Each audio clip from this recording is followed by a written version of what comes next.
झालं असं असो. तर तो म्हणला महाराज काही नाही पाहिजे जीवनामध्ये, हो बिलकुल काही नाही पाहिजे, 2 वेळेला 2 भाकरी आणि ज्ञानेश्वरी, याच्या पलीकडे आता जीवनात मला काही नको.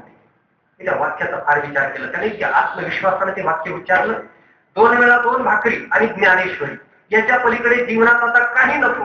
याचा अर्थ असा होतो पोटाची भूक तर अन्नानं शांत होणार त्याला उपाय नाही, 2 भाकरीनं पोटाची भूक शांत होईल आणि त्याच्या व्यतिरिक्त लागणाऱ्या ज्या भूका आहेत त्या लागू नये म्हणून ज्ञानेश्वरी.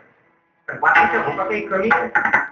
आता ज्ञानेश्वरी सारखा ग्रंथ ज्यांच्या हृदयस्थ आहे, किंबहुना ज्यांचा ज्या ग्रंथाची कृपा ज्यांना प्राप्त आहे, अशांना इतर क्षुधारा काहीच कामच नाही. वासना क्षुधा, ऐंद्रिय क्षुधा, नाही का, अजून वेगवेगळ्या क्षुधा, भुकेलेली माणसं म्हणून धावतायत. इतका श्रेष्ठ वाङ्मय समृद्ध संप्रदाय, अनुभव समृद्ध संप्रदाय, नवे नवे साधना समृद्ध संप्रदाय, एवढंच काय जगाच्या पाठीवर गौरवानं सांगावं की आम्ही संतांचे अनुयायी आहोत असा संप्रदाय.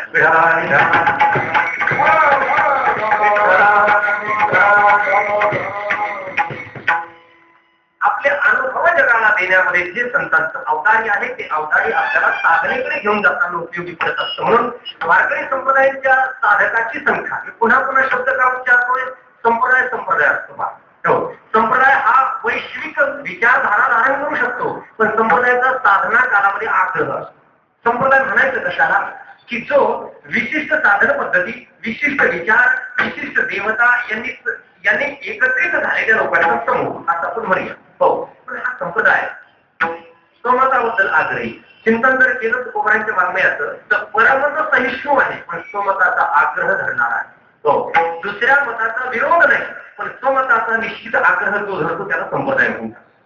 आणि संप्रदायाची उत्पत्ती यासाठी झालेली, कोणत्या तरी विशिष्ट मताला घेऊन, एका विशिष्ट मताला घेऊन विशिष्ट समूहाला जो घेऊन जातो त्याला संप्रदाय सम्यक प्रकारे दीयते असं आपण म्हणतो. वारकरी संप्रदायाची मर्यादा निश्चित आहे. या संप्रदायाचा देव पांडुरंग आहे. सरळ सांगतो बरं का पटपट तुकोबारांच्या चिंतनातून. आणि जे भगवंताने इच्छा केलेली गीतेमध्ये भक्ती साधनेमध्ये अनन्यतेला अनन्य साधारण महत्व आहे. देवानं गीतेमध्ये जागोजागी अनन्यतेची अपेक्षा केलेली आहे. अनन्यता म्हणजे अन्य आश्रयाचा त्याग, अन्य आश्रयांचा त्याग, सरळ त्याचा अर्थ आहे अन्य आश्रयानाम त्याग हा इथे अनन्यता. हो, अनन्यता हा भक्तीचा प्राण आहे.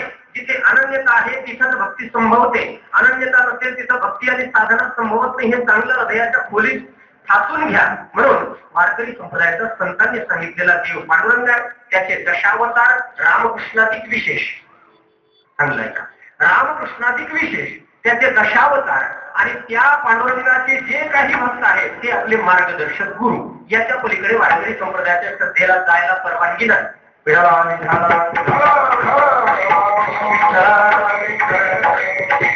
देव संत आणि ग्रंथ ही त्रिपुटीय संप्रदाय. हो, देव संत आणि ग्रंथ, भगवान पांडुरंगाचे निष्ठावंत जे भक्त ते वारकरी संप्रदायाचे मार्गदर्शक गुरु. ज्ञानोबारांच्या पासून तुकोबारांच्या पर्यंत आणि त्यानंतर जे सगळे महात्मे, एकविधता हा या संप्रदायाचा अत्यंत महत्वाचा भाग आहे की जो कालोघात मागे पडला. हो, कालोघात तो मागे पडला. म्हणून संतत्व हे वारकरी संप्रदायांच्याकडे किंवा वारकरी संतांच्याकडे परिपूर्णतेनं आपल्याला दिसतं. कारण तिथं भक्ती आहे, तिथं ज्ञान आहे, तिथं वैर आहे. आणि भक्ती ही द्वैतात घडते. ज्या संतांच्या जीवनामध्ये कुठलाही देव नाही त्यांनी संतत्व आणलं तुझे मला अजून कळले. कुठली विशिष्ट साधना कधी सांगितली गेली नाही. कुठली अहो या संतत्वाचं तर असं झालंय जुन्या काळात, काही न बोलून संत झाले, काही मौन धरून झाले, काही हातवर करून झाले. या परंपरेमध्ये संतांचा काही तोटा नाही. पण वारकरी संत हे मार्गदर्शक संत आहेत. पुढे पंचायत आहे. काही विचारसरणी किंवा संतांना वाङ्मय नाही, कारण ते बोललेच नाही, त्यांनी काही लिहिलंच नाही. मग आता त्यांच्या अनुयायांनी काय केलं, त्यांच्या नावावर नवीन वाङ्मय लिहायला सुरुवात केली. हा पण प्रकार तुम्हाला दिसेल बरं का, हसू येत ते त्यांच्या नावावर खपवायला सुरुवात केली. आज त्यांनी काही रेघही नाही ना बोलली. ठीक आहे, कुणाच्या संतत्वावर आक्षेप नाही, पण जगाच्या कल्याणाचं काही केलंय का? तुझा मोक्ष तू साधला, तुझी समाधी तू साधली, तुझा अनुभव तू साधला, पण तुझ्या अनुभवाच्या बाबतीमध्ये जे काही तुला कळलं ते तू शब्दबद्ध करून दुसऱ्याला सांगितलं का? कुणासाठी काही वाट तयार केली का? नाही. यांनी अनुभव घेतला आणि तेच अनुभव आपल्या पुढे मांडून त्या वाटेवर येण्याचं आवाहन आपल्याला केलं. या रे लहान थोर या ती मला त्या नारी करावा विचार लगे चिंता कवनाची. हो, तुम्ही या आमचे अनुभव आम्ही मोकळ्यापणानं तुमच्या पुढे मांडू लागलो. खरं तर साधनेचे अनुभव सहसा कोणी सांगत नसतं. हो, मनुष्य एक तर काम साधना किंवा नाम साधना, मी कोणतीही साधनाच आहे. विशिष्ट ध्येयाच्या प्राप्त्यर्थ केला जाणारा नित्य प्रयत्न म्हणजे साधना आहे. तुम्ही नाहीतरी रोज कोणती ना कोणती साधना करता येत आहे. राम साधना ही जीवाच्या कल्याणार्थ, काम साधना ही इंद्रियांच्या कल्याणार्थ. काम ही निश्चित साधना आहे. ज्यांना साधनेसारखं काम प्रवृत्त होता येतं त्यांना तिथेही बरंच काही मिळेल. आता ही साधनेप्रमाणे नाही. साधना, प्रत्येक गोष्ट साधना समजून जर केली तर त्याच्याशी तद्रूपता वाढून त्याचा आनंद वाढत असतो. माणूस कशातच तद्रूप नाही. जर कामाचं नाही, जर रामाचं नाही, सगळा गोंधळच आहे.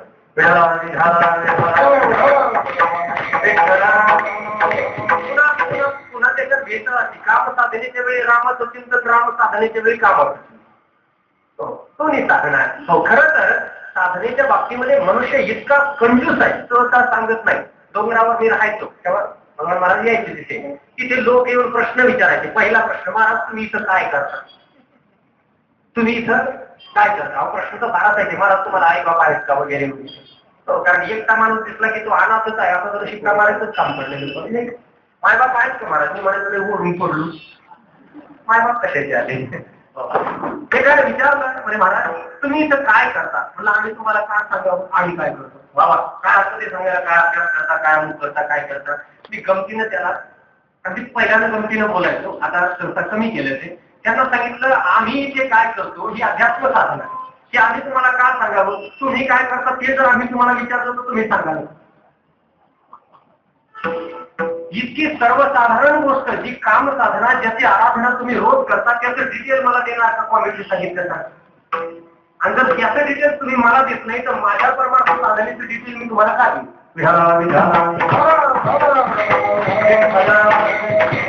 सर्वसामान्य गोष्टीचं तपशील सांगायला जर आपण तयार नाही आणि संतांनी उदारपणे आपल्या आध्यात्मिक उत्क्रांतीचे तपशील दिलेले अनुभव आले हे या जगात येत असेल म्हणून संत उदार आहे.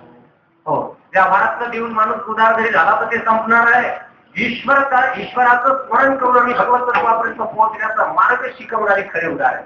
दाता तोची एक दान, दाता तोची एक दान, दाता तोची एक दान,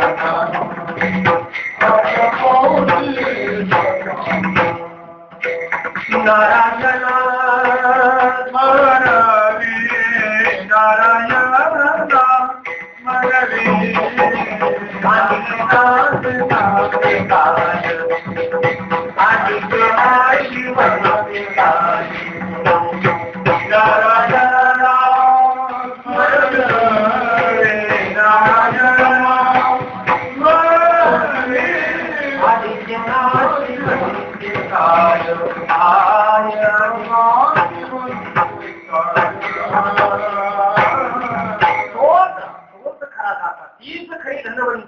तर तीच खरी भाग्यवंते, तर ती पुरती धनवित्ते ज्यांचा आवडता देव. हेच खरी जाते आहे. हो, व्यवहारात कुणी काही देईल हो कोणाला. हो, एकदा आपल्याकडे झालं की द्यायला कुणी कमी करीत नाही. तर त्या जावई लोकांची चंगळ आहे. सासऱ्यांकडे भरपूर झाले काही देतात, गाड्या पण देत आहेत. हो, 4 व्हीलर गाड्या जावयाला मजा आहे. या सीझन मध्ये जे जे जावई आहेत ते भाग्य घेऊन त्यांमध्ये असं म्हणाय काय त्यात तुमच्या ह्या पुणे परिसरातल्या जावयांचं तर भाग्य विचारूच नाही. सगळं स्टँडर्ड नंबर 1 मिळते त्यांना. सध्या चांगली गोष्ट आहे, आनंद आहे. आम्हाला कोणाची अपेक्षा नाही, मत्सर नाही, आकस्त अजिबातच नाही, काही अडचण नाही. हो, त्याच्या भाग्याचा विषय आहे मोठा. हा व्यवहारातल्या गोष्टी देण्यानं फारसं दातृत्व दिसणार नाही, कारण नाशवानच संपणार आहे. त्यांनी अविनाश पद प्राप्त करण्याचा मार्ग दाखवला आहे. बोलू तुम्हाला वारकरी संतांनी जे दिलं ना जगात कुणाला देता येणार.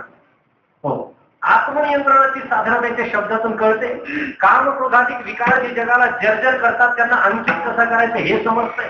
जीवनाचं सुलभ पण सोपं वाटतंय, गोर खेळ वाटतो, गंमत वाटते. ज्याला एन्जॉय म्हणताना तुम्ही फक्त म्हणण्यापुरताच एन्जॉय बाकीच्या लोकांचा. पण कोणताही एन्जॉय किंवा कोणताही आनंद जीवनात उद्भवण्यासाठी 2 गोष्टीची नितांत गरज आहे, निश्चिंती आणि निर्भयता. त्याच्याशिवाय काय एन्जॉय करणार आहे कोणी साहेब?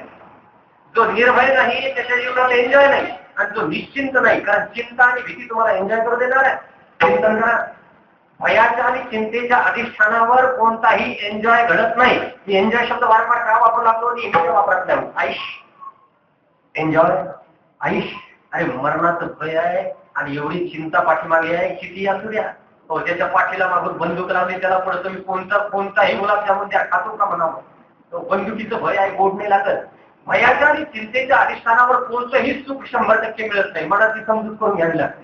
म्हणून एन्जॉयफुल किंवा आनंदी जीवन त्याला करता येतं की जो संतांच्या कृपेने निश्चिंती आणि निर्भयतेच्या अधिष्ठानावर जगतो. वारकरी संप्रदायाचं वैशिष्ट्य इथे निर्भयता आहे, मृत्यूचं भय नाही. आणि चिंता म्हणाल तर अजिबातच नाही. हो हो, आम्ही असो निश्चिंतीने एका कोणी निश्चिंती तुकोबारा बोलताय. संतांच्या या आराधनेतून निश्चिंती आणि निर्भयता हे दिव्य गुण प्राप्त होतात. व्यवहारात तर काही मिळेल, पण हे मिळण्यासाठी संतांकडेच जावं लागतं.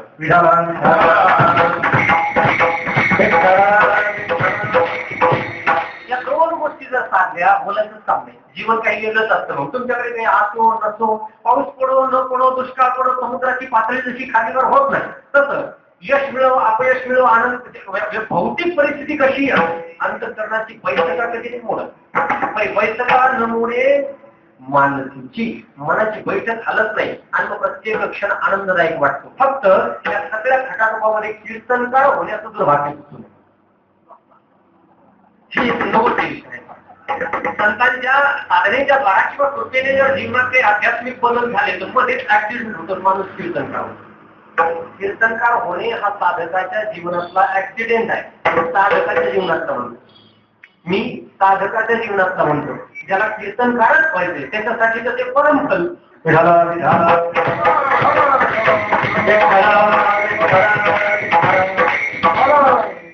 लोक वाटचातुर्य होईल चुकीला मगलेला माहित होते.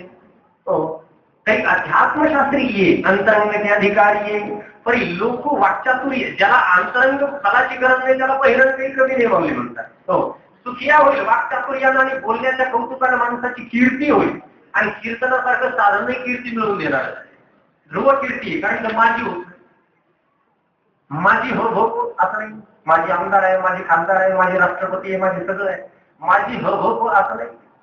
हो, त्यामुळे ही ध्रुव कीर्ती आहे. मेल्यानंतरही टिकते. बऱ्याच काळपर्यंत कीर्ती मिळवून देणारं साधन कीर्तन. मात्र ज्या कीर्तनानं आपल्याला कीर्ती मिळते त्या कीर्तनाची कीर्ती जाऊ नये एवढी तरी जबाबदारी पाळणं सर्वांसाठी गरजेचं.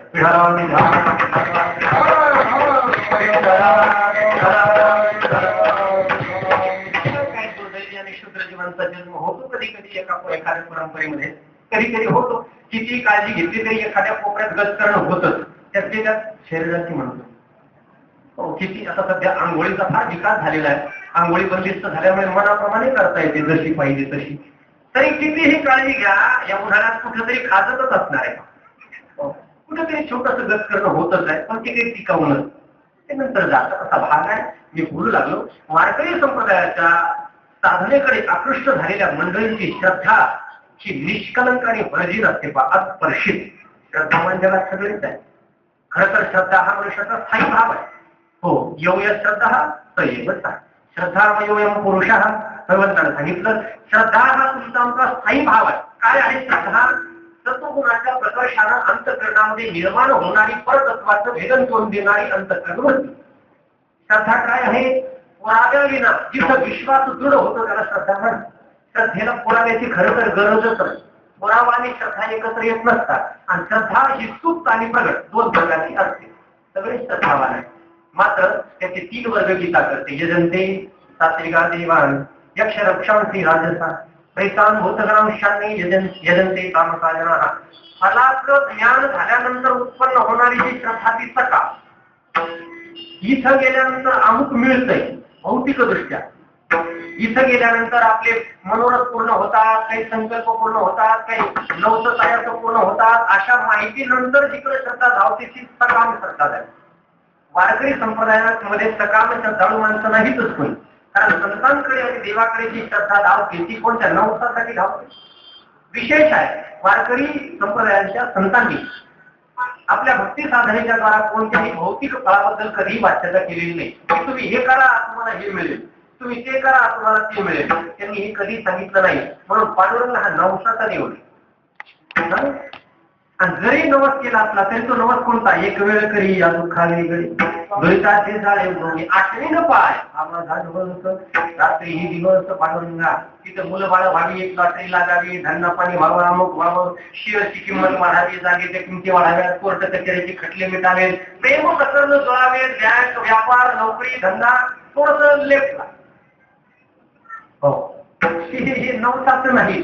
म्हणून वारकरी संप्रदायाकडे आकृष्ट होणाऱ्या लोकांची श्रद्धा ही निष्काम असते, म्हणून ती अस्पर्शित आणि कुमारी श्रद्धा असते.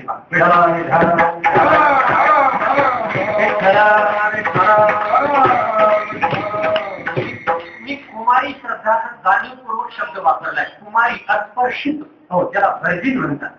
ही व्हर्जिनिटी एवढी मोठी प्रॉपर्टी तुम्हाला सांगतो. मनुष्यानं आपल्या प्रत्येक व्हर्जिनिटीला बारकाईनं सांभाळलं पाहिजे.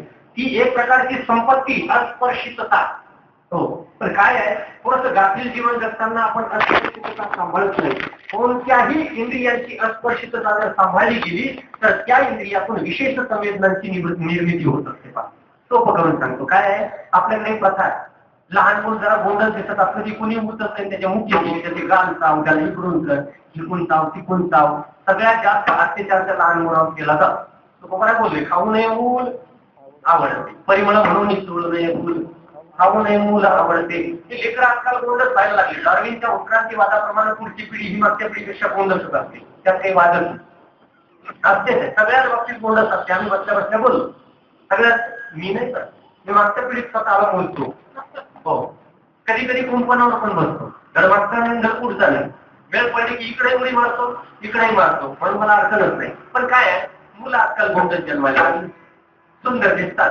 कुणी घरी आला की ह्या इकडे बेटा बेटा इकडून चावतो तिकडून चावतो. खरं तो त्याच्या नात्याच्या त्याला सुख आहे का?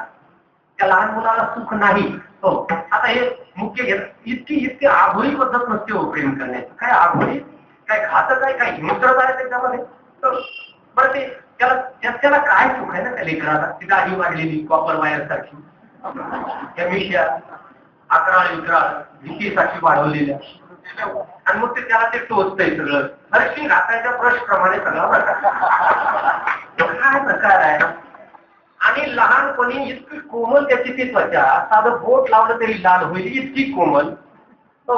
त्या कोमल त्वचेवर एवढा मोठा अत्याचार. म्हणून लहानपणी त्याच्या गालाची ती व्हर्जिनिटी सगळी संपून जाते असं माझं वैयक्तिक मत आहे हो. जेव्हा चुंबनाचा विशेष आनंद घेण्याची वेळ येते तोपर्यंत 5-10 हजार चुंबन घेऊन टाकलेले असतात. माझं म्हणणं लक्षात आलं. त्यामुळे ते मुरदाळ होऊन जातं सगळं. विढाला विढाला विढाला विढाला. कोणतीही गोष्ट जोपर्यंत अस्पर्शित आहे तोपर्यंत ती अत्यंत संवेदनशील असते. तसं श्रद्धा ही जोपर्यंत निष्काम आहे तोपर्यंत संवेदनशील आहे. तिला कामनेचा कलंक लागला की ती मुरदाळ होते ती विचारिणी होते. म्हणून आपल्याकडे जी आता अस्पर्शित अशी श्रद्धा आहे हिला योग्य दिशेनं मार्ग मिळावा म्हणून तुकोबरा आधी सावध करतो. महाराजांनी आपल्या हृदयातील श्रद्धेला दिशा दाखवायचा प्रयत्न केला. कारण श्रद्धा ही दुसंगत असते. भाग्यवान ती माणसं की ज्यांच्या हृदयात श्रद्धा निर्माण होते जाज्वल्यपणे जागृत होते हो. ही सिद्धी मानली गेलेली परमार्थामध्ये याची उगत इंजेक्शन देऊन नाही बरोबर करतायत. श्रद्धेच्या उदरामध्ये जो राहतो ना गर्भ त्याला भाव म्हणा ती अशी ऑटोमॅटिक पळतच तिचं हायब्रिडेशन करता येत नसतंय हो. सत्वगुणाचा प्रकोप झाला अंतःकरणामध्ये. प्रकोप नाही म्हणता यायचं. सत्वगुणाचा विस्तार झाला हो. सत्वगुण जास्त वाढला की श्रद्धा आपोआप तरुण होते आणि तरुण झालेली श्रद्धा समर्पणाची इच्छा करते. तसं तरुण उपवर झालेली मुलगी हो. कोणतीही मुलगी तरुण आणि उपवर झाली की ती कुठेतरी समर्पित करावीच लागते. त्याशिवाय तिला शांती नाही. त्याशिवाय तिची विशृंखलता थांबणार नाही. त्याशिवाय तिला स्वस्थता नाही. हेच असतं. तर तो पिता काय करतो वधूपिता बारकाईनं पाहतो कसा आहे नवरदेव कसा नाही कसा रात्री कसा दिवसा कसा वागतो कुळ कसं आहे खानदार कसं आहे शोधून या पुढे दोन्ही कुमारी सुलग्नी करती प्रजा साधनी हे तू जरी आणि कोण्या येतात समोर. आता तुमची तर ज्ञानेश्वरी पाठ आहे महाराज. मला खरीच मोठी गंमत वाटली होती. आता कसं काय करावं आज थोडं घबराटही झाली. बरेच कीर्तनकार मंडळीच आहे तिथे आता. पण पुन्हा मला आठवलं की नाही हे उदार मनाचे मोकळ्या मनाचे कीर्तन करायचं त्यामुळे टेन्शन घ्यायचं काही काम हे काही आपली परीक्षा घ्यायला आलेली नाही. कदाचित कौतुक ऐकायला आली असते.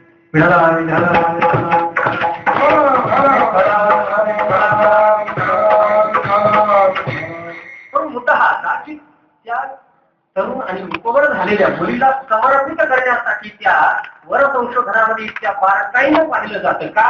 कारण एकदा जर समर्पित मुलगी केली तर ती परत येऊ नये.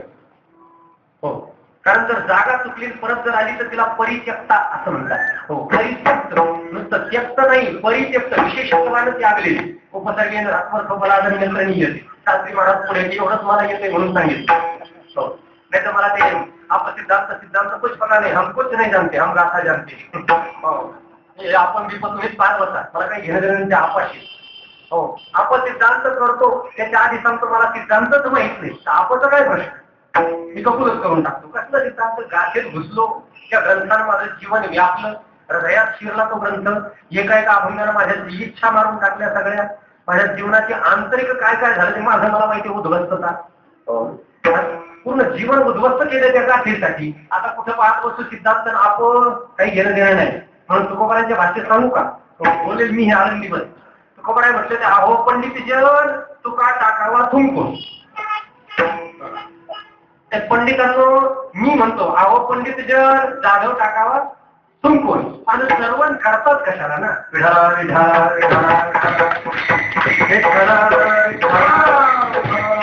मग ते सगळे अभंग माझ्या पुढे येतील. तुम्ही करा घाटापाटा, नका जाऊ आमच्या वाटामध्ये नको आता इथे नाही. तो वहा देखेंगे असं आहे. तो मुद्दा काय की परित्यक्त श्रद्धा, मला हे म्हणायचंय की मुलगी टाकून जर त्याला परित्यक्ता म्हणतात. आणि परित्यक्तेचा पुनर्विवाह परंपरेमध्ये होत नाही. आता जरी होत असेल तर तो भौतिक समाजाचा नवा विचार समजा. पण जरी परित्यक्तेचा पुनर्विवाह झाला तर एकदा टाकलेली मुलगी तिचं दुसरं लग्न जरी झालं तरी ते कनेक्शन पुन्हा बसत नाही.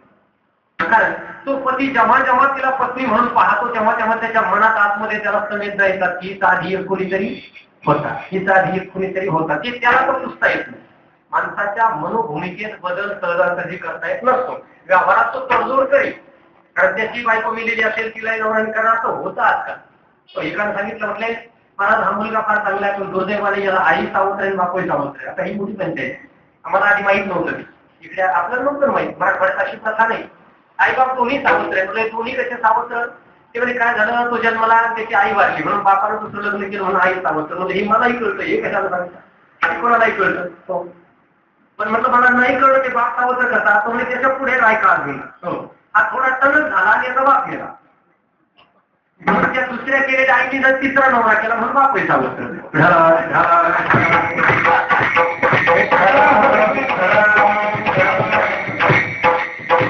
असं होतं ना, जे होतंय तेच मी बोलतो, वेगळं काय. तरी देखील परित्यक्त कन्येचा पुनर्विवाहाची परंपरा नाही, तिला टाकलेली म्हणतात. आणि परित्यक्त कन्या पुन्हा पुढे देता येत नाही. हे जसं हा माझा प्रत्येकाचा भाग आहे सांगण्याचा. हे जसं तसं श्रद्धा ही अंतःकरणामध्ये निर्माण झालेली जीवाची तरुण उपवर झालेली मुलगी, जीवाची मुलगी. श्रद्धा ही कोण आहे?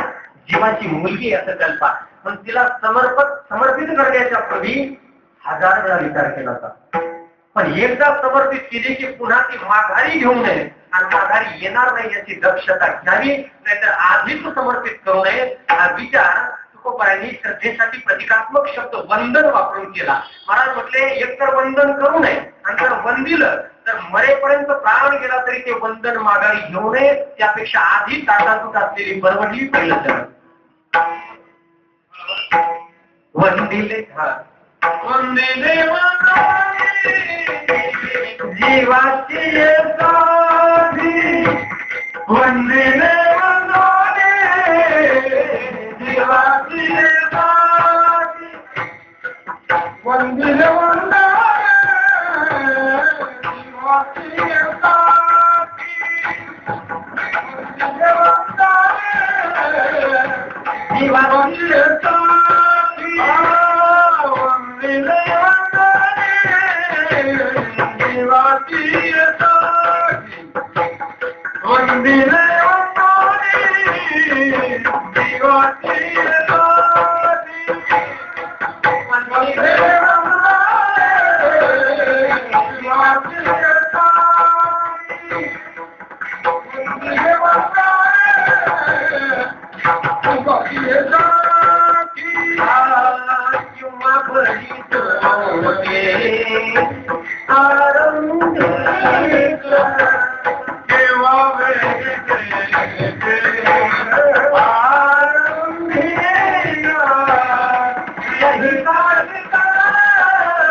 वंदावे जीवाची साठी किंवा बरी तुटी आरंभी. जास्त पाठांतर असलं की कधी कधी म्हणजे फार लेकर असले की नाव आठवत नसतात त्यांची. जास्त मुलं असले की याचं नाव काय वेळेला विचारावं लागते, जन्मतारीख आठवत नाही, नाव आठवत नाही. एकच असलं की वाढदिवसाच्या हार्दिक शुभेच्छा, प्रथम वाढदिवस. पण ते काय भरपूर असले की माहीत नसतं. तसं जास्त पाठांतर असल्यामुळे अभंगाचे शब्द थोडेसे मागे पुढे होत आहेत. मंडळी जुनी मंडळी आणि विशिष्ट गाथेमध्ये त्यांचा प्रवास, त्यामुळे थोडंसं असं होत आहे. कृपा करून याचं पण असं काही जाणू नका.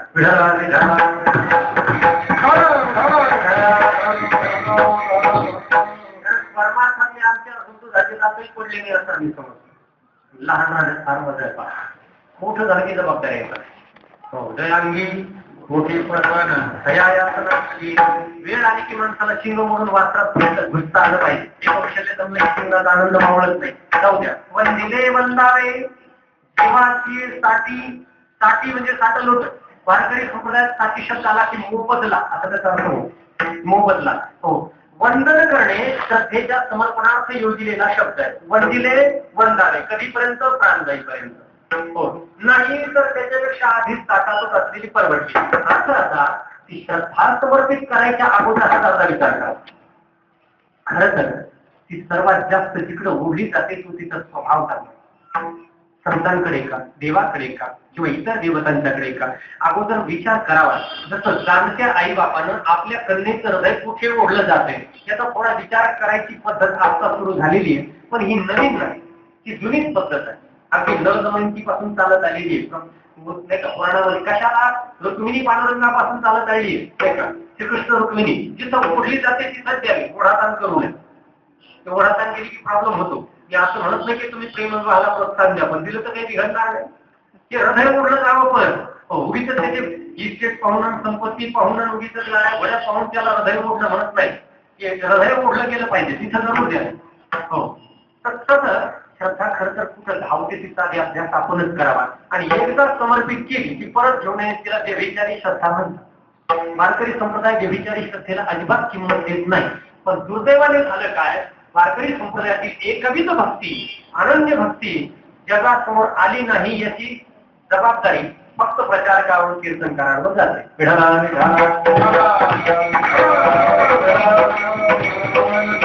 आग्रह माने वैश्यसी सत्यंते प्रतिजाने प्रिय. ही श्रद्धा ही एकाच ठिकाणी असावी असा आग्रह आहे. हो. तुकोबारांची शब्द इतके स्पष्ट आहे की मला प्रमाण सांगितलं तरी माझं काम होईल.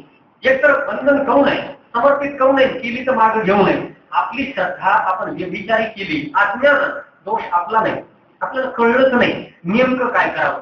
देवाच्या स्वरूपाबद्दल निश्चिती नाही, साधनेबद्दल निश्चिती नाही, साधनेचा मार्ग यथावत आपल्या समोर आलेला नाही. म्हणून आपल्या श्रद्धेचे किती देव सांगता येत नाही. तुकोबारांच्या अहंकावर वर्षानुवर्षे कीर्तन करीत असून सुद्धा एकविध प्रकरण मागे पडलं गेलं.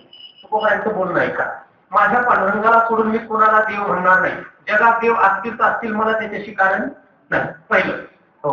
आम्हा विष्णूचा एकविध भाव न म्हणू या देवा अनेकाची. देवाला सांगितलं, देवा चुकून जरी माझी जीभ दुसऱ्याला कोणाला देव म्हटली तर माझ्या जीभचे 1000 तुकडे हो, 100 तुकडे हो. चांगलाय का बरं. एकविधता काय प्रकारे समजून घ्या.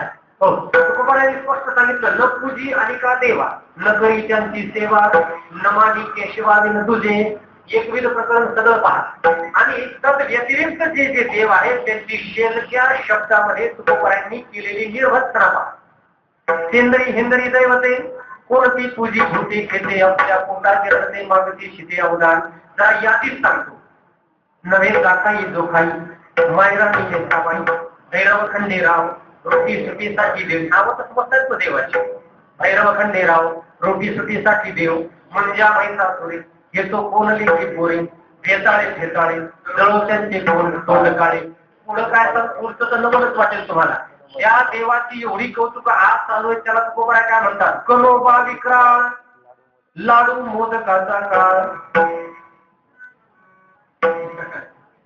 रणदी चंडी शक्ती, मध्यमांस बक्षिती, सगळ्या देवतांची आबरू घेतली शब्दाच्या द्वारा त्या काळामध्ये एकट्या तुकोबरा आहे.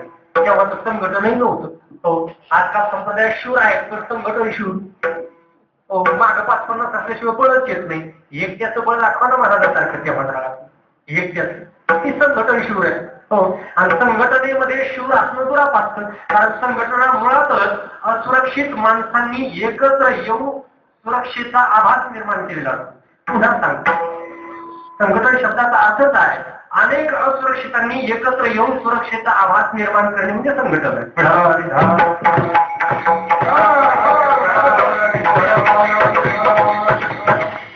शब्द सांगेल, सिंह देखे जावळीया. जंगलामध्ये फिरताना सिंहाला जोडीदार लागत नाही, लागतो. कारण त्याच्या सुरक्षेसंदर्भात त्याला विश्वास आहे, माझी सुरक्षा मी करू शकतो. म्हणून ते काय 10-5 म्हणून संघटन करून फिरत नाही. तोड्या कोल्ह्यांच्या असतात, लागल्यांच्या असतात. डिस्कवरी पाहतो ना आपण. तोड्या काय म्हणतात त्याला? कळप. कळप चांगला शब्द नाही का? कळप. असं काही कल्पना एकटे या काळामध्ये या समस्त देवतांची शाब्दिक निर्भत्सना करून आपल्याला आदेश केलाय. तुका म्हणे चित्ती